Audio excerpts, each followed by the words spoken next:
هنا منطقة شبرا الخيمة. لما قريت المشكلة استعجبت ازاي شاب بيشتغل عامل في السوبر ماركت زي ناس كتيرة، بس هو شريف، هو طيب، بنته اسمها مي وهو اسمه تامر، بيبدأ حياته ونفسه ان بنته تبقى دكتورة وتبقى عروسة، لكن ربنا اداله البنت عندها المرض ولازم يجيب لها علاج، والعلاج ده فيه جزء زي المخدر. يضطر بدل ما يروح لجزخانة يروح لتجار المخدرات في المنطقة هنا ويجيب منهم. ممكن لو هو ماشي في الطريق ومعاه الدواء ده هو مخدر، أحد رجال الشرطة شافه، ممكن يبقى متهم، ممكن يروح في لحظة ويروح معاه الأمل والحلم. كان البنت مزنوقة، المفروض نفتح قيصري. الدكاترة قالوا لا مش محتاجة، طبيعي. صبروا على البنت اتزنقت، حصل نقص أكسجين، المفروض تطلع الحضانة. لا لسه ما فيش. قعدنا يومين لحد ما حصل لها ضمور. الضمور ده درجات، جالها ضمور بدرجة عالية شوية. تمام، من وهي عندها 9 شهور اكتشفنا موضوع، 8 شهور اكتشفنا موضوع الضمور. جينا طبعا دكاترة وشفنا، رحنا كذا دكتور ورحنا كذا حتة، الحمد لله ربنا وفقنا الدكتور كويس. وان شاء الله والحمد لله يعني ايه شخص حالة البنت وكده. بس من وهي عندها 9 شهور دلوقتي هي 8 سنين. قال لنا الكهرباء الزيادة اللي عندها هتروح بالمدة، ما راحتش. المشكلة ان ادويتها ادوية مخدر اول، جدول اول، حاجة اسمها ابيتريل، حاجة اسمها ريفوتريل. تخيل حضرتك، طب هي الطفلة دي ده واحد الساعة 12 ودقيقة ما خدتش الدواء بتخش في أزمة تشنج. أزمة التشنج دي بقى إيه، موال تاني خالص، ما تكونش موجودة، هي عاملة كده وعينيها على جنب وبتتنفض. لازم نلحق الأزمة دي في خلال 10 دقايق. بتاخد حاجة اسمها نيوريل جدول أول. لو حد طبيعي بياخده ممكن نفسه يقف، قلبه يقف، الكلام ده. هي بتاخده تخش على جهاز رسم القلب وجهاز التنفس عشان خاطر قلبها ما يقفش.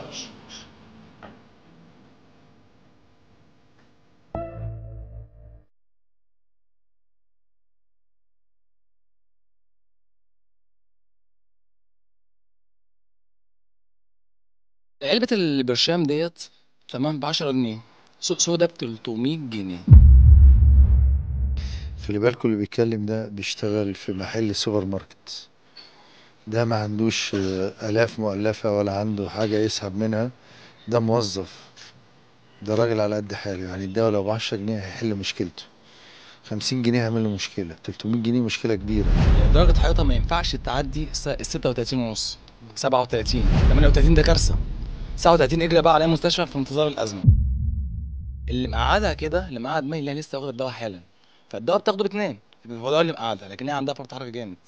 وساعات بيشيلوا جزء من فص المخ أو حاجة بيخليها هادية. أنا مرة عملناها مع الدكتور سمير الملا من سنوات. لا ده في حاجة أبسط من كده خالص، جلسات أكسجين على المخ. ورحت أشوف لها هناك عشان أقدم حياتها شوية.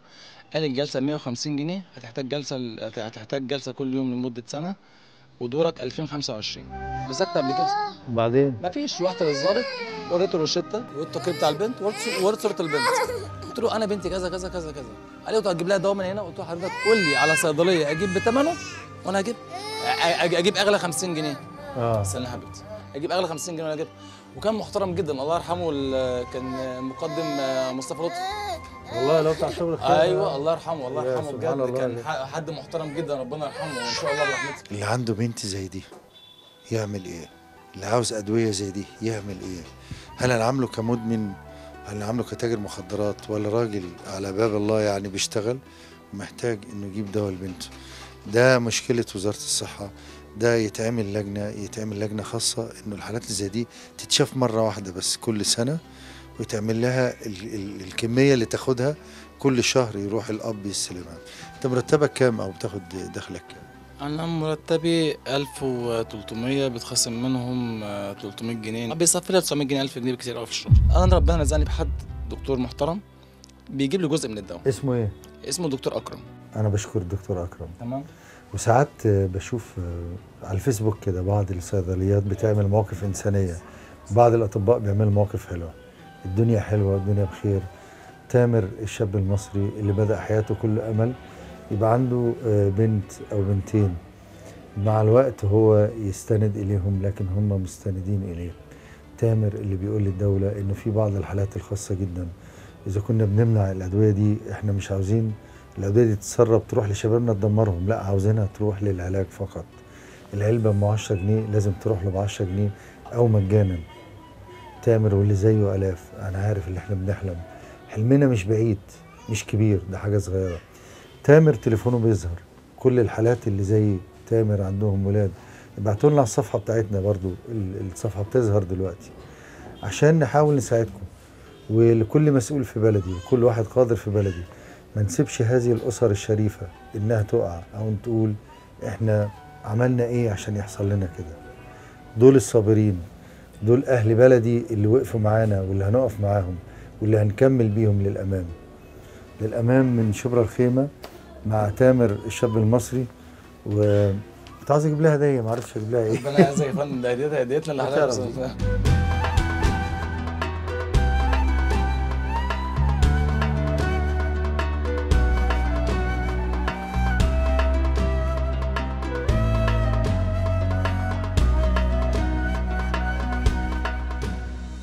وزير الصحة والمسؤولين لازم تحلوا المشكلة دي. أعضاء مجلس الشعب تعملوا تشريع، واجب على الدولة تعمل ده للشباب، لكل الناس. لازم نسير هذه القضايا. الراجل ده بينزل يجيب دواء لبنته من تجار المخدرات. أعيدها تاني، ده شاب طيب بيجيب دواء لبنته من تجار المخدرات. بصمة عار علينا كلنا لو سكتنا على ده. من شبرا الخيمة للأمام، القصة اللي عاوزها تخضر وتبيض وتبقى بلون الأمل بدل ما هي غامقة. عاوزين ننور، عاوزين نساعد بعض.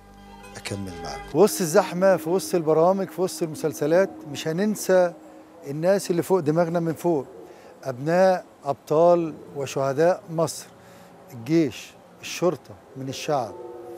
نشوف أسرة هذا الشهيد العظيم واقف بيشوف شغله، عمل خسيس، قنبلة دمرته، لكن حياته راحت عشان بلده. أسرته بتقول إحنا معاكم، وإحنا بنقول لهم مصر، قيادة مصر كلها معاكم. نشوف أجمل لقاء. كل سنة وانتم طيبين. باقة ورد، حاجة بسيطة باللون الأبيض،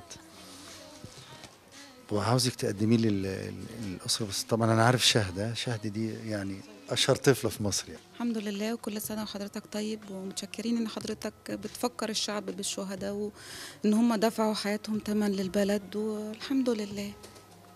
احنا يعني إيه بنقول لحظة تفاؤل، وعشان نبني لازم نفتكر اللي بنوا معانا صح. قدمي لي بناتك الحلوين. فرح هشام الدين، وشهد هشام الدين، وجنة هشام الدين. ازيكم بنات، عاملين ايه؟ ده اللي يربي بنتين او ثلاثة داخل الجنة على طول. الحمد لله الحمد لله، وهو باباهم الحمد لله سبقنا على الجنة، وإن شاء الله ياخد بإيدينا بإذن الله، وربنا يقدرنا إن احنا يعني أقدر أربيهم زي ما هو كان عايز وأحسن بإذن الله إن شاء الله. بس شايف تكوين حلو من غير ما يقصدوا. علم مصر متكون من اللبس ده مع الاسود اللي هنا، والبلدي ولكل الناس. الناس دي كان معاهم رب الأسرة في رمضان اللي فات. رمضان ده معاهم ازاي؟ لازم نحس، لازم نتفاعل. احنا النهارده في لحظة تقدير ولحظة تكريم، بنقول لهم الشعب كله بيقول لكم احنا أسرة واحدة، احنا مصر. يعني انا مش عاوزك تعيطي، انا عشان كده بصيت للكاميرا لقيتك هتعيطي فغيرت الكلام. يعني أصل هو بالذات فعلا رمضان بالنسبة لنا السنة دي احنا مش عارفين هو هيعدي علينا ازاي. دي حقيقة، يعني هو كان ساعة الأذان بالظبط أو يمكن بعد الأذان بشوية كان يرن الجرس ويجي، مفيش يا دوبك يفطر وبلبسه والله العظيم ما كان بيغير، ينزل تاني عشان يلحق مكان خدمته تاني وينظم المرور في ساعتها مفيش. فاحنا مش عارفين هيعدي علينا ازاي رمضان ده. يعني ده الصبر، وده يعني ايه كل الناس. يمكن شاهد انا شفتها مع الرئيس، قلت الرئيس ايه؟ قولي لي. أه بحب حضرتك زي بابي. وقال لك ايه؟ قال لي أنا ليا الشرف يعني إن أنا أكون زي